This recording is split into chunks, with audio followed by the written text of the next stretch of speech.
Do you remember a moment when you were at work and you asked yourself, is this enough? Am I making a difference with the work that I do? Am I fulfilled?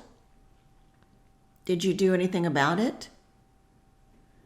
My guest on the podcast today, Genevieve Piturro, asked herself these very questions about 20 years ago. And she started volunteering at a shelter where children were brought when they were being taken away from their families. So they were really in crisis.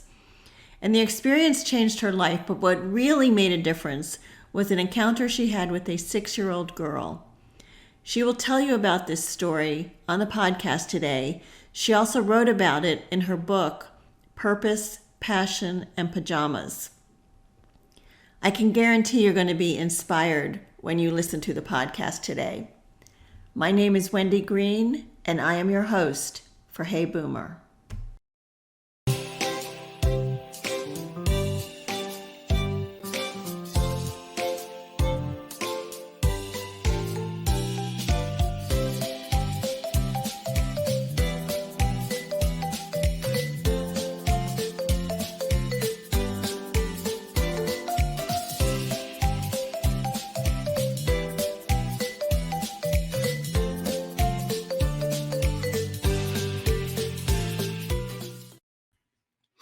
Hello, Hey Boomer listeners. Welcome to Monday. I hope everybody had a lovely weekend. I know I did. So I was thinking, as I'm bringing our guest on today, Genevieve Piturro, I was thinking about the rituals that I had at bedtime with my kids. And it was a really special time for us. They would have their baths and they would smell, how little ones, they smell so clean, and that smell of shampoo and freshly brushed teeth and little rosy cheeks. And it was so precious. And then we always had story time. So before they were actually reading themselves, I would have them each pick out like 2 books, and we would snuggle up in bed, one under each arm. And, I would read these books to them, and I just ate it up. I loved it. And I'm sure all of you had very similar experiences. But I'm sorry to say, I never thought about the children that didn't have those kinds of experiences, the children that didn't have a parent to read to them, that didn't have books, that were homeless, and they just had the clothes on their backs. They didn't even have pajamas. Genevieve knows these kids. And when she found them, she set out to do something about it. And we're going to hear her story today. It is passionate. It is purpose driven. You're going to be very inspired by hearing Genevieve's story. Before I get there, though, I wanted to remind you about the summit that's coming up, the virtual summit, Boomers Thriving After the Pandemic, that is scheduled for June the 30th from 4 to 5:30 Eastern Time. And as part of preparation, I've been talking to the panelists. And so I was talking to one the other day, and she said, thriving is not a word that is typically used when you're talking about people getting older, when you're talking about people in their 60s and 70s. And we thought, well, why not? Because that's what Hey Boomer is about. It's about thriving. It's about living life to your fullest for as long as you can. And that's what the Boomers Thriving After the Pandemic is going to be about. So I hope you all will register for that. You can register on my website at heyboomer.biz and invite your friends. I'm telling you, this panel is amazing. It's going to be really a very meaningful and useful summit to attend. So I hope to see all of you there. And before I bring Genevieve on, just one more thing, or maybe 2. One more thing is that for you who are in the Greenville, Spartanburg area of South Carolina, tune into Your Carolina on Wednesday. I'm going to be a guest and I will be talking about Hey Boomer and the summit. So tune in. Let me know you're out there and give me your support. That always feels good. And you know that I love your questions. So please feel free to comment in the chat box, ask questions of me, of Genevieve, and let's get this conversation started. So I am going to bring Genevieve on. Hi there. Hi, Wendy. Hi, everyone. Good to see you. Thank you for inviting me on. Yeah, I'm really excited about this, but I want to tell them a little bit about you before we get started. So Genevieve Piturro was a successful television marketing executive until she dramatically changed the direction of her life. She found her true purpose when a sudden voice inside her head challenged her life as she knew it. In 2001, so 20 years ago, she founded a hugely successful national nonprofit called the Pajama Program when a 6-year-old girl's question changed her life. But I'm not telling you what that question is yet. So they have delivered more than 7 million new pajamas and new books to children throughout their 63 chapters across the US. She is now a professional speaker and the face of the Pajama Program. And she's also a personal strategy coach. And she is sharing her life and leadership lessons that she's learned through this Pajama Program journey. And in fact, she told me she's going to do an in-person event, yay, did you say in the fall, sometime in the fall, we're not exactly sure when, to help people that know what their purpose is, or they are struggling to find that purpose, and but they're ready to take the next step. So we're looking forward to that. She also published a book in 2020 called Purpose, Passion, and Pajamas. And this book is not only an Amazon bestseller, it also just recently won the National Indie for Excellence Award in the Inspiration category. So congratulations for that. Thank you. And it tells the story of the whole progression, the good and the bad, the ups and the downs of the Pajama Program. It really is a good book. Let's see, Genevieve has been interviewed on many local and national programs, and we'll cover some of that as we go along. She is married to Demo De Martelle. Did I say that right? Yeah. Yay. And they live in Irvington, New York. So is there anything else that I left out that you would like to add? No, that covers it. That covers it. Okay. So here you are kind of bopping along, but you had like a life plan. You were going to be super successful. You were this marketing executive. What happened? Well, yes, that's right, Wendy. I wanted to be Mary Tyler Moore, or I should say Mary Richards. Right. And I tell that story all the time because so many of us girls wanted a mentor that was Mary Richards. She was a single, independent woman looking to make it in a man's world and reach that top, the epitome of what we thought was success and status. And she was my idol.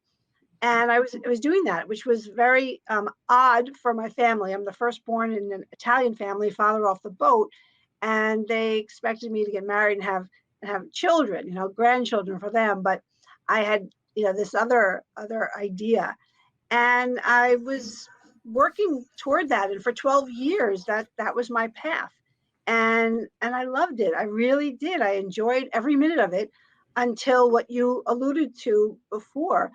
One day in this crazy workaholic life that I had, I heard a voice that came from here. And I know it was my heart voice, I say now. And it must have been, itching to get out, and I hadn't heard it more, but this time it was super, super loud. And I heard it ask me, if this is the next 30 years of your life, is this enough? And that's the Is this enough? day that I realized, what was I really working for? Is this enough? That's a powerful question. Yeah, So, yeah. so you heard that question, and what was your answer? And, surprisingly, it took me seconds to realize, no, it's not enough of a life. It wasn't fulfilling me. And I had never thought about these things. I just took a path that, excited me. But I realized that maybe missing that boat of family and kids was something I should have thought about. And I was running so fast, up, up, up, that I realized now, my mid to late 30s, I wanted to have that, find that purpose. What was I really doing? I thought it doesn't help anybody. It's, it's, I don't want to say fluff, but to me in that moment, I just thought it's not helping anyone or changing anything. And I thought about those children that I saw on the news and on TV. And I said, I didn't have my own, but maybe there's something I can do for these children who are taken out of homes and circumstances where they're being harmed by those who are supposed to take care of them and help them, comfort them in some way. And I had to work. So I thought at night I could go maybe to a shelter, an emergency shelter, where the police and social workers brought these children and spend time and maybe read to them at night. And that's how everything started. And I brought bedtime books.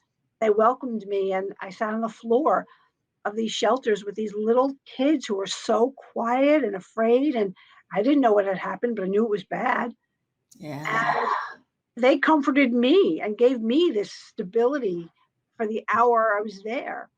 And, it was just such a reversal. I thought I was there to help them. They helped you. So you found a shelter first, and so you didn't really know too much about what you were getting into or how to do this. Mm-mm. Um, how did you first develop a relationship with these kids? Well, first I thought, where could I find these kids? When I realized, I read stories in the papers and saw the news all the time. And I called the police station and I asked Mm, where they bring these children in New York City and my town in Westchester who are in harm's way. And they are the ones that told me that there are local shelters, um, you know, government run, private run. And they gave me a couple of leads, and I tracked down a few. And pre 9/11 in New York, you could do what I did and call and say, hi, I'm a nice lady. Can I come with books to read to the kids? And they would say, you sound like a nice lady, sure. yeah. And that's how I went for the first time. And the staff there appreciated it and shared my name and info with their friends who ran shelters. So I started to read to these children in a couple of shelters once a week, twice a week for an hour at night. And the big turnaround in my heart and my head came when I decided one night after storytelling that I wanted to see where they were going to sleep at night. I was just curious, and you never know what prompts you to say, "Let me follow." Instead of leaving to the left out the door, to the right, and watch where they're taking these children. And when I looked in, it was just like you described, Wendy, at the beginning of the podcast. I saw when I stared at this room, this bare room with these children helped up onto small surfaces, sometimes more than one of them, nothing to change into, some of them crying. I saw in my mind all those nights of my mom and the bedtime she gave us and how much fun and love she gave us and our giggles and story after story. And of course she changed us into pajamas and not here, not anything that I had. And I thought, oh my goodness, how sad they must be, how lonely they must feel. And as they were nudging me out, I just turned to one of the ladies and I said, "Can I bring some pajamas next time?" I don't know why that came out. I can still hear myself asking myself in the moment, "Why did I ask that?" And she said, "Sure, that'd be lovely."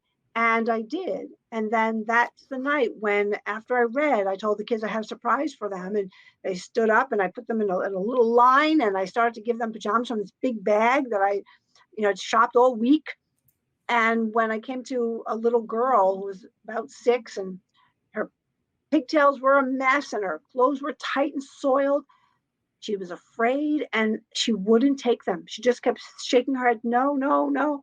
And I didn't know why. I didn't understand. I kept trying and she kept saying, no, no, no. And finally, when she was the last one watching me, she wanted to watch me and they let her. I went over to her. She was standing with one of the staffers. And I knelt down and I tried again. And I said, honey, these are pink and they'll match the pink in your purple shirt and they'll fit you. I know they will. And they'll be so soft. And I think you'll sleep really well.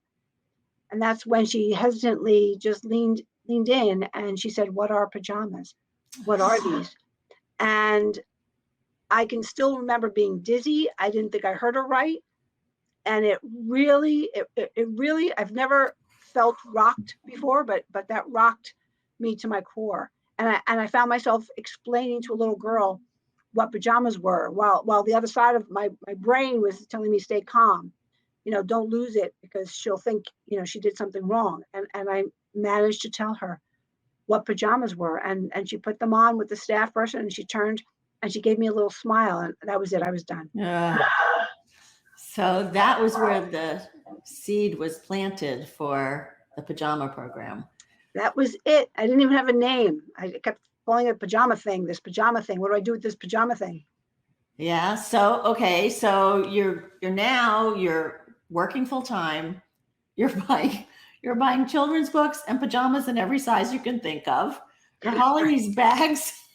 Hiding them from everyone. Oh my gosh. Okay. So now you decide you're going to turn this into something and you start to talk to your husband about it a little bit and how, well, were you married then? Were you married Well, yet? I was at this time, I met this great man and, I'd never wanted to settle down and I just wanted to be married. So I met this great guy and I hadn't told anybody what I was doing, because it was an obsession, but I didn't even know how to put it into words. So he thought I was a career girl and I thought, okay, this will be a test. And I said, I'm thinking about changing my career because this isn't really fulfilling. And even as I'm saying it, I'm thinking, I don't use these words fulfilling purpose, but they're coming out. And I said, I met these little kids and the more I meet of them, the more pajamas I want to buy. They don't have any. And I don't know how I phrased it. And I said, I just, was wondering your thoughts. And I said, okay, whatever he says is really going to be telling. And he said, go for it. Yeah. And I thought, wow. That's good. So I brought that up to him many, many times. If you read my book, well, Wendy. Yeah. Many times when I could have really messed up big time in my marriage. And he just told me I'm obsessed and he doesn't know what to do with me. I would say, you told me, go for it. Yeah, because you had a lot of ups and downs with this, Jen. So kind of walk us through the beginnings of all of this. Once you actually decided it was a company or a nonprofit or whatever it was going to be. Yeah, well, I didn't know anything about nonprofit. I just knew it was an obsession. I just knew I couldn't stop thinking about it. And I just knew I had to do something because I would have gotten fired. I mean, I had no interest in my job. I was doing it. I got a paycheck. I did the bare minimum. I was embarrassed. It was not my MO. I was, a corporate girl. I was loyal. I was hardworking, first one in, last one out. So when that wasn't happening anymore, I felt the eyes on me and I wasn't ready to tell anybody why. So nobody knew, no friends or family. And I didn't know what to do with it because I had a mortgage. I had, expenses and I did not know what a nonprofit was. I just didn't know how to make this not an obsession and get back into the swing of my job. It just wasn't happening. And the more people that wanted to help, the more I had to really think about what is this? And I have a lot of lessons in my book. After every chapter, I have heart of the matter lessons about the chapter that, came before it, about the whole leap, jump, because I just jumped in and I splashed around until I figured it out. And as most people and entrepreneurs, we're afraid to ask for help. We think we know it all. And that was a big mistake. And even when I tried to tell a friend who was a colleague, in a different business, she looked at me like I'm crazy, you know, and I heard the words come out of my mouth. I want to give pajamas to kids instead of this, you know, job. And she just didn't get it. And every question, every attack, well, felt like an attack. It just wasn't supportive. And it really was a blow because she was right. I didn't have a plan. I didn't know what I was doing. So coming from that beginning was really hard. And when I work with people, I know if they're there. And I hope it's comforting to know that you can come out the other side if you're there, because I was there. Yeah, because that is a really hard time when you're kind of splashing around, like you said, trying to figure out what's the plan. I Yeah. mean, I certainly have had people help me decide how to create a business plan, because it's not, if you've been working in corporate America, you don't need to know that. You just do your job. Right. You show up every day. Yeah. Yeah. Yeah. All right. So you're splashing around. Now you finally have told somebody. She kind of blew the wind out of your sails. Right. Right.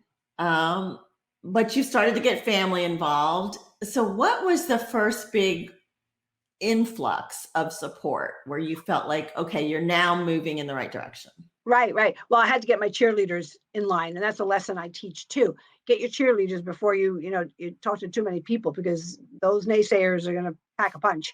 Right. And if you have those cheerleaders in your, have your back, then they will give you the strength to pick up again. But what happened was the neighborhood got involved, and someone from a national magazine called and asked if they could write a little article, and she stressed little. And I said, sure, and she did. It was Parenting Magazine. And the article came out after 9/11. And in New York and everywhere, we couldn't do enough for each other after 9/11 in this country, and certainly in New York. And everyone was, in this open, loving mood, and whatever they could do to help. So I didn't realize it, but the people who got the magazine as subscribers got it before it came on the newsstand. And one day, I was married now. One day, I walk into my co-op in Riverdale in the Bronx, and the doorman is yelling at me and throwing packages at my feet and telling me there's more. And I didn't even understand what he was talking about. He stuffed the elevator and he pressed 3. My floor went up. He said, send the elevator back down. It was overwhelming. He was yelling. He was throwing packages at me. He was shoving letters in my hands. And then again, he came up the second time, and there were boxes. Then my husband came home, and he's looking at me. My husband, have packages on the floor. I'm saying, I have no idea what this is. I don't know what this is. And the doorman thought I was starting a business, and what am I doing illegally? So after about an hour of this repeated yelling and packages coming up and down, we started opening them. And all these people who received the magazine a week before had sent me pajamas, books, notes, cash. And my husband and I were crying, reading them. We were full up to our eyes with boxes and packages. And it's happened for days. And we were eating on them, and it was overwhelming, but in the most beautiful way. And one letter said, if you send us your 501c3, we'd like to give you a grant. And I looked at my new husband and I said, what's this thing? 501c in parentheses 3. I had to look it up. And then I said to him, this is a responsibility. This is serious, because these people trust me, and I have to do this with an attorney. And this is real, and this is forever. So that was the biggest eye-opening moment that really cemented the future of what I was doing. And I had to come up with the name and register it. And I had to, keep that trust. Wow. That people, yeah. But looking back on it, oh my goodness. Yeah, because the way you describe it in the book too, I mean, boxes everywhere, and you're in a small apartment. 1 bedroom, yeah. Oh my goodness. And now to get a 501c3 takes a while. So you had to go through that. Yeah, whole sweat it process. out. Yeah. Whew. Yeah. All right. So that was 2001 when all of this started. Yeah. Then that was 2001. We got our 501c3. It took me over a year of doing it on the side and overwhelming myself and keeping it secret. Oh, so when did you actually quit your job? Well, I went to project work, and then I finally had to quit, and it was just too much. I wasn't sleeping. It was it was very, very overwhelming. And finally, my husband looked at me and he said, I'll take care of us. I'll find a way. And he was an actor, good days and bad days. And I don't know, I just trusted him and he trusted him. And it worked out. It worked out. It's just life changed. It wasn't the same. Right, you weren't right. You weren't Mary Richards anymore. No, and the money was, drying up, but I didn't care. I really didn't care. And that wasn't fair to him. Well, but he was supporting the purpose that you had found. And so you guys worked through it according to what I've seen in the book. And you told me today, 22 years. So yeah, we celebrate our anniversary. And, he, in the book, I tell you, he taught me meditation. He helped me put things on my vision board, like, Oprah. And I was not a believer. And boy, I'll tell you, he nudged me in that direction time after time. And I said, all right, I'll give it a try. It works. It worked. Good. So now we're coming up on 2005 and Hurricane Katrina. That really upped your game a little bit. Will you tell us about that? Yes, sure. It was still just me, and I put an ad out for a helper that I said, I can't pay you now, but I'll pay you one day. And actually a woman, she answered that. And we were a perfect fit. And we were going along, answering the calls and packing up pajamas. And then Hurricane Katrina hit. And one of our new supporters, a man in Westchester County, Randy Weiss, had trucks because he did flooring work. And he had just started to help support what I was doing. And he said, did you see this? What's happening with this hurricane? It's unbelievable. Do you see these children, these families? He said, I have a truck and drivers. If you can do a drive, I'll take you down with the pajamas and we'll hand them out. So I thought, oh my goodness, it was an overwhelming idea, but of course we wanted to help. So we just put our emails together and emailed everyone, and we got 11,000 pairs of pajamas that we trucked down to the Houston Astrodome. That's where immediately they bust people who couldn't live because their houses were underwater. They bust them, if you remember the pictures, their families with one Tupperware each to the Astrodome. And through crazy, miraculous intervention by the universe and people that came out of the woodwork, we drove that truck onto that Astrodome at midnight and handed pajamas out to those families for their children.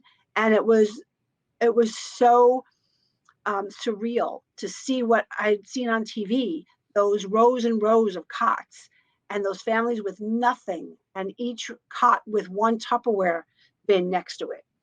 And and when I remember it, it's just still unbelievable. Yeah. And it was just the empathy and the love of everyone who read our email and our ask for help, just sent pajamas.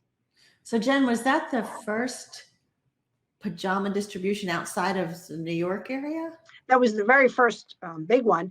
We started to I was on local radio shows and people were spreading the word. So we had a New York City chapter, and then someone called from New Jersey, Jerry, and she said, I heard you on the station. I'm in New Jersey. Can I help you in New Jersey? And I said, sure. And she said, what do I do? And I said, I don't know, but let's figure it out. So we had a couple of, I called them just off the cuff chapters. They're still called chapters. And now we have 63 around the country. Oh, so there were a couple that just locally collected pajamas under our name and then turned around and gave them to the organizations, legitimate organizations. We checked them all out in that area, so they stayed local. This Katrina's visits, that was a huge national effort. Wow, that's amazing.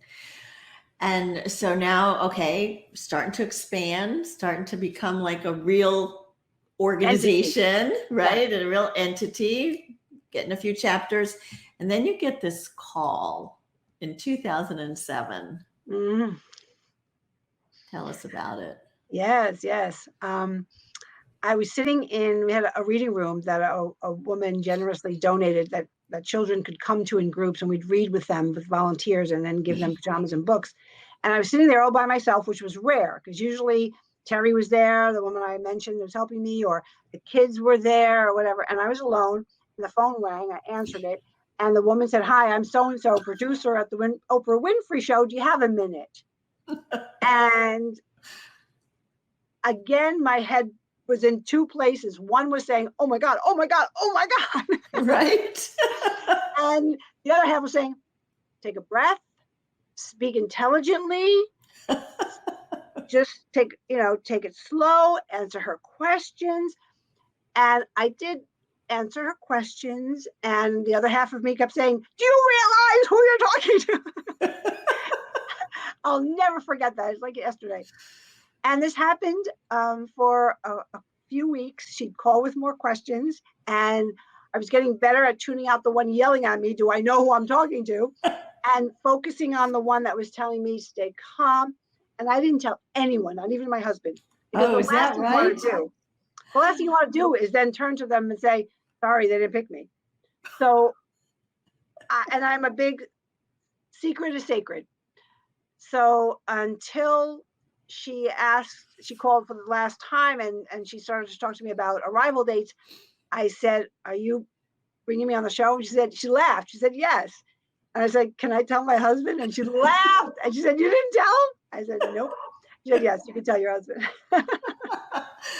And that show, you can see it on YouTube. You can see it on my website. You can see it, the whole thing on my email.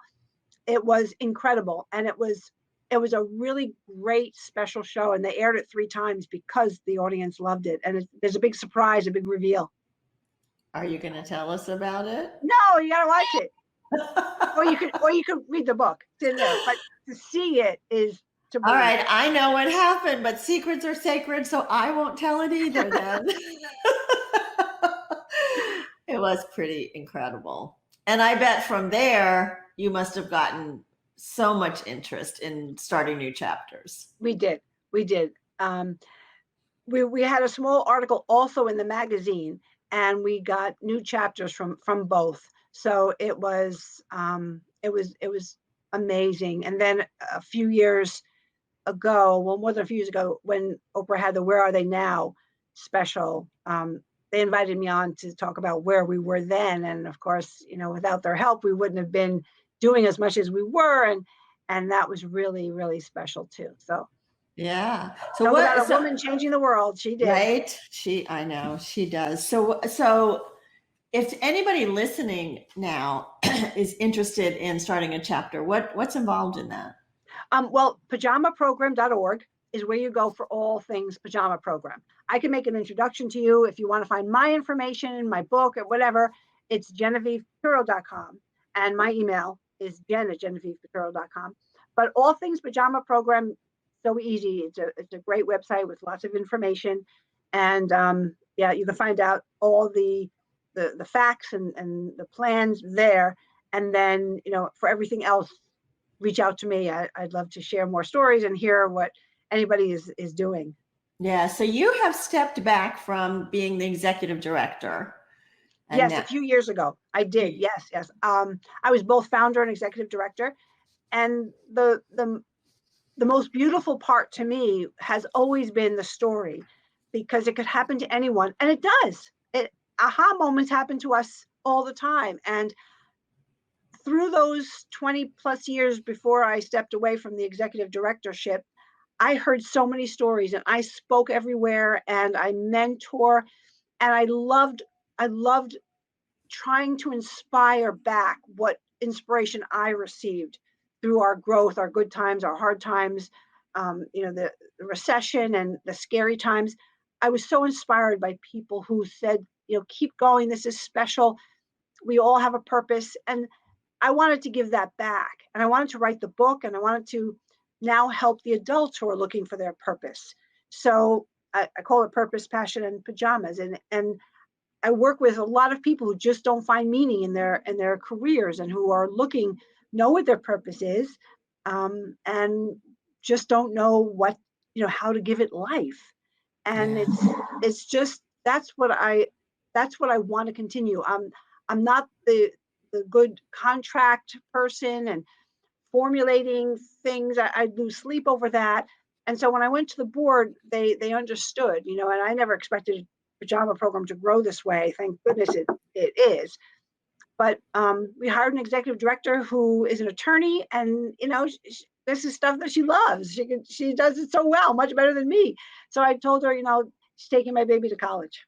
Yeah, I know. And isn't that great when you have found your purpose? Now you've kind of grown it to where it's bigger than you thought.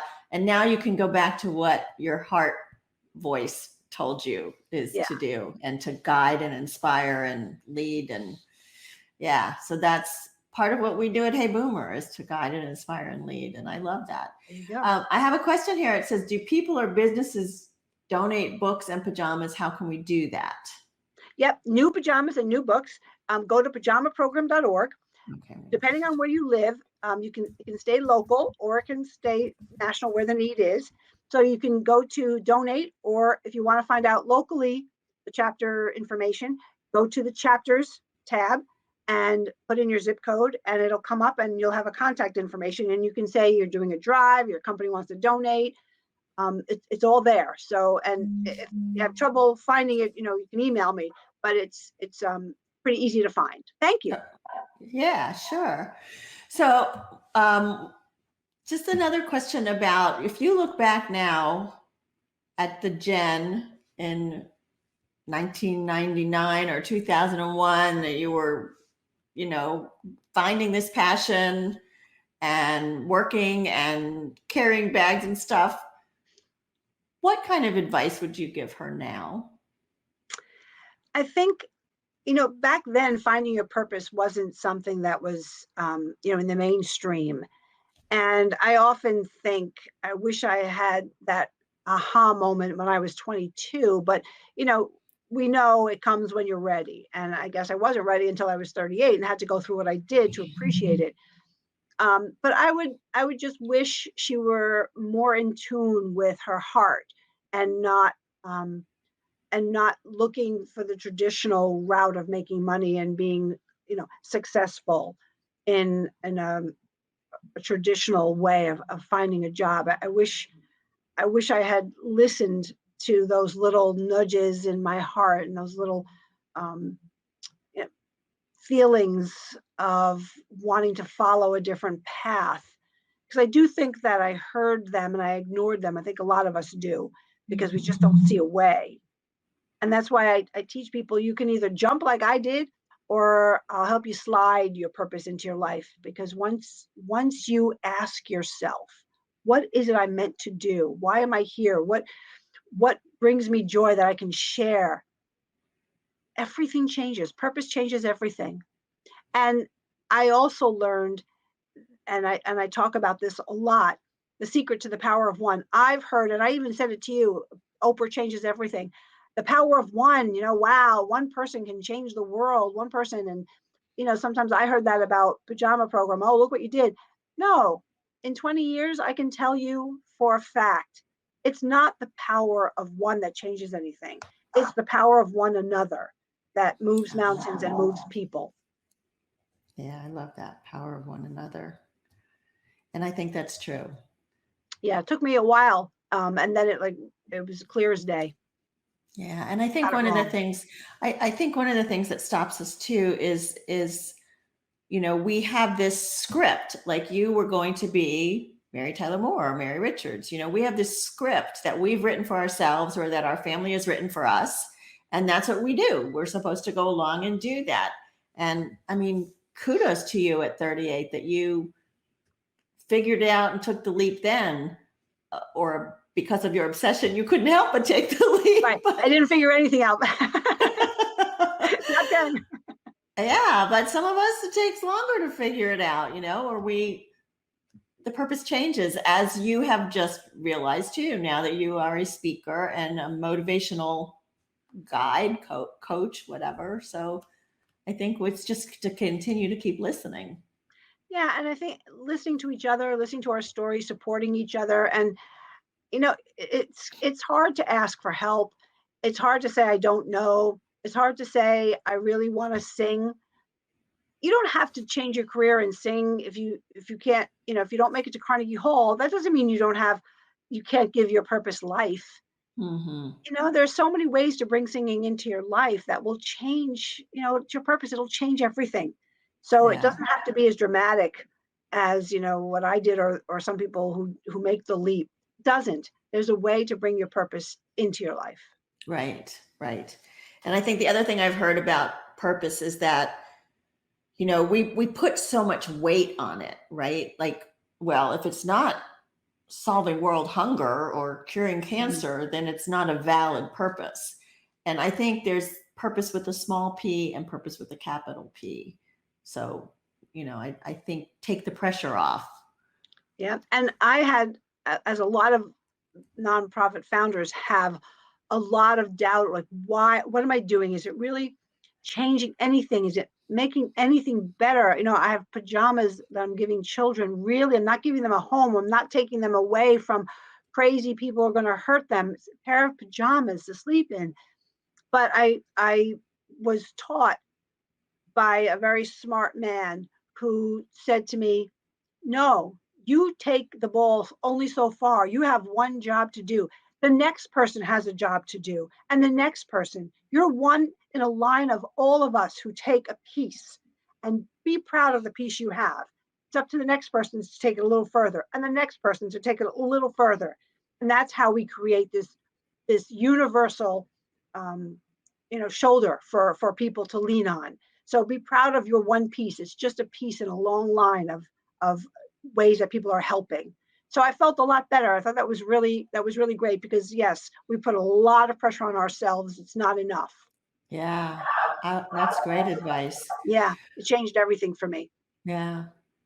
So, as you know, Hey Boomer is all about inspiring people who are 55 and beyond to live life to their fullest, to find ways to make a difference, to live their purpose, to impact their community. So I'm wondering if you have 2 or 3 takeaways that you can leave for people listening today. Yes, what I said before, I'll expand. When I work with people, it's either a jump or a slide. And a lot of people coming out of this pandemic or through the pandemic have been reevaluating their life choices, their careers, and some have been pushed into making decisions that they wouldn't have made a year ago. We all know what's on the back burner. So many of us have something that we've got back there, that when the kids are out of the house, when I save enough money, when I retire, I'm going to do what I love. There's a way to slide that in. And I think now is such an important time to do that. It's a gift you can give yourself after this year of anxiety and worry. We need to give ourselves that gift of hope. So I'm happy to talk to anybody at no cost, just to let you, talk about that back burner thing and brainstorm some ideas, because once you bring that into your life and you slide it into your life, everything changes.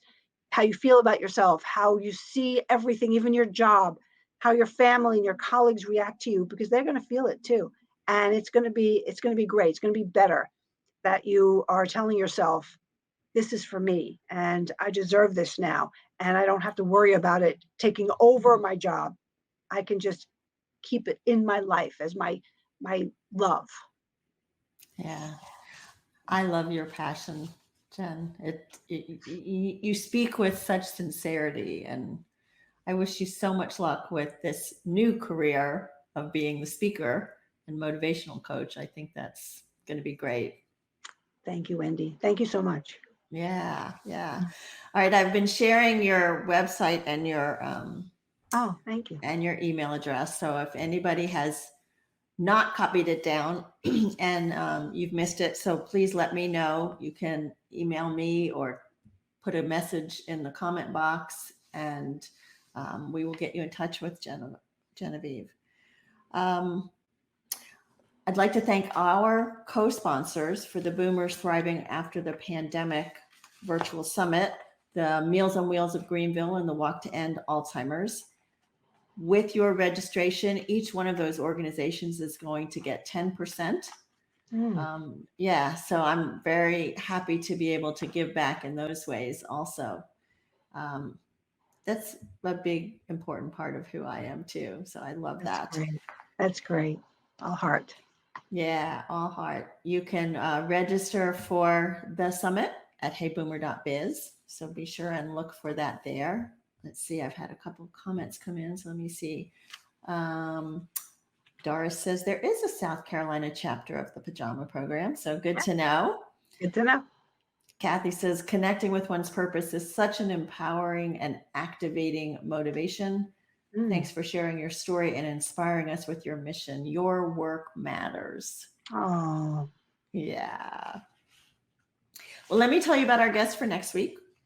Her name is Kimberly Best, and Kimberly is the Senior Director of Development for the Alzheimer's Association, the South Carolina chapter.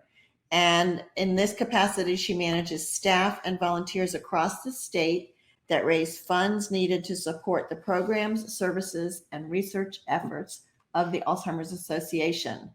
And as one of our co-sponsoring organizations for the Boomers Thriving After the Pandemic Summit, she will talk with us about some of the programs that are offered by the Alzheimer's Association, and we will try to promote our Hey Boomer Walk team to get more people to sign up and donate to that. Jen, I always like to end my show with a quote from C.S. Lewis, and he reminds us that you are never too old to set another goal or dream a new dream. Love that. Yeah. So thank you all for joining us today. I know you loved Jen's story, very inspiring. I wish you so much luck. And I look forward to seeing everybody back next week. Thank you, Wendy. Thank you, everyone who tuned in. Thanks.